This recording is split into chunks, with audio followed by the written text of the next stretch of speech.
इसमें आपको कैसा लग रहा था यहाँ पर? ये जो शिव शक्ति शोभा यात्रा निकली है, उसकी विशेषता क्या है? उसके बारे में थोड़ा सा संक्षिप्त बताइए। ओम शांति।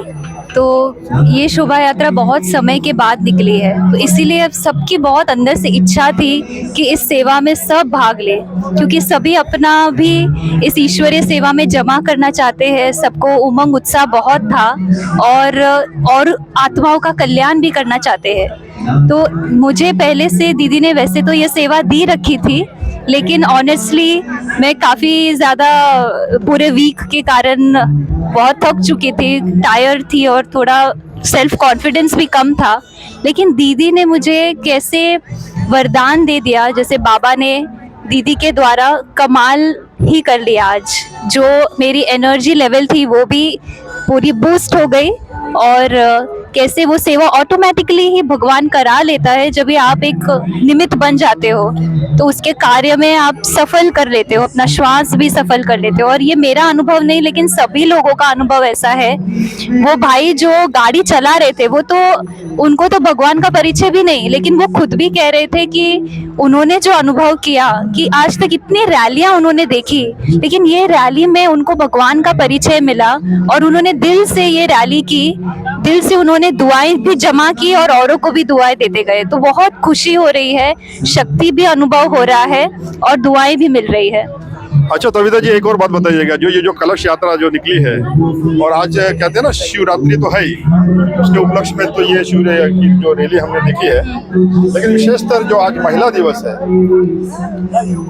एक पंथ दो काज वाली एक विशेषता ये है कि आज महिला दिवस भी और महाशिवरात्रि भी है। तो ये जो दोनों का जो समन्वय हुआ है, बड़ा खूबसूरत चित्रण आप लोगों ने किया है। ये जो मेहनत की है, इस मेहनत का श्रेय आप किसको देना चाहेंगे? इसका श्रेय तो सिर्फ एक भगवान को ही जा सकता है। और ड्रामा अनुसार ये समय कितना सुंदर है, ये वरदानी समय जिसको हम कहते हैं कि शिव और शक्ति जो दोनों ही अब एक हो जाते हैं। जैसे वो भाई भी मुझे कह रहे थे, अच्छा एक बात बताइए सिस्टर कि महाकाली को बहुत बड़ा मानते हैं, महादेव से भी बड़ा मानते हैं, ऐसा क्यों, ऐसा है क्या? तो मैंने कहा कि जब भगवान आते हैं सृष्टि पर, तो वो तो सर्व उच्च है, उसका तख्त हम किसको दे सकते हैं, उसका सीट कौन ले सकता है। लेकिन जब भी वो इस सृष्टि पर आते हैं, तो वो माताओं और बहनों पर ज्ञान का कलश रखते हैं और उनका उद्धार करते हैं। तो उनके द्वारा सर्व का उद्धार ऐसे ही हो जाता है। इसलिए कहते हैं ना कि मुलगी शिकली प्रगति झाली। बच्ची जब शिक्षा धारण करती है तो सबको ही ज्ञान देती है। तो वो शक्ति सिर्फ बहनों में है, महिलाओं में है, और इसीलिए परमात्मा ने भी उनको ज्ञान का कलश रखा है। और ऐसा ऐतिहासिक इतना इनक्रेडिबल समय ये है कि दोनों ही अवसर एक ही दिन आ गया है। तो इससे बड़ी खुशी की बात और हमारा इस मौके पर मौजूद होना, और मना इससे बड़ा चीज तो कुछ हो ही नहीं सकता हमारे लिए। बहुत बहुत धन्यवाद। बहुत बहुत धन्यवाद। यहाँ पे जितनी भी माताएं हैं, हमारी वरिष्ठ सिस्टर हैं, और कलश ली हुई जो माता जी हैं, ये देखिए ऐसा लगता है कि परमात्मा शिव ने ज्ञान का कलश एकदम साक्षात इनको दिया है। बहन जी, आप कुछ बोलना चाहेंगे?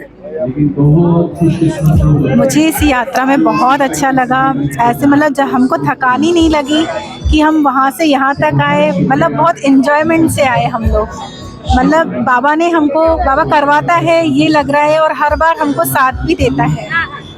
और ऐसा कहते हैं कि परमात्मा शिव माताओं को उससे ज्यादा प्रेम करता है। वैसा सभी से करता है, लेकिन कुछ अधिक आप लोगों से। बाबा के लिए तो सारे बच्चे अच्छे हैं। सारे बच्चे हैं, लेकिन विशेषता वो ज्ञान का जो कलश है वो तो माताओं को दिया ना उन्होंने। जी जी। तो थोड़ा सा ऐसा लगता नहीं कि भगवान ने ज्यादा माताओं को महत्व दिया है। सभी को पहले ही दिया है, सभी एक है, लेकिन विशेष माताओं को ज्ञान का कलश दिया है। हाँ, उसके बारे में थोड़ा सा बोलिए। माताओं में ऐसा क्या है, भगवान ने क्या देखा? शक्ति है, सब कुछ सहन करने की शक्ति है। ऐसा मतलब कि जो मतलब पुरुष नहीं कर सकते हैं, तो इसी की ही शक्ति रहती है कि मेन सहन करने की शक्ति ज़्यादा रहती है।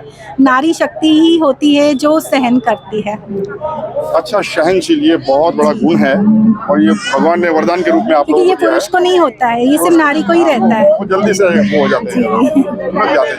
बहुत अच्छा लगा आप लोगों के साथ बात करके। बहुत सारी ऐसे ओम शांति, थैंक यू। शुक्रिया, धन्यवाद। मधुबन न्यूज, भारत 24 और ANI की तरफ से धन्यवाद। ओम शांति।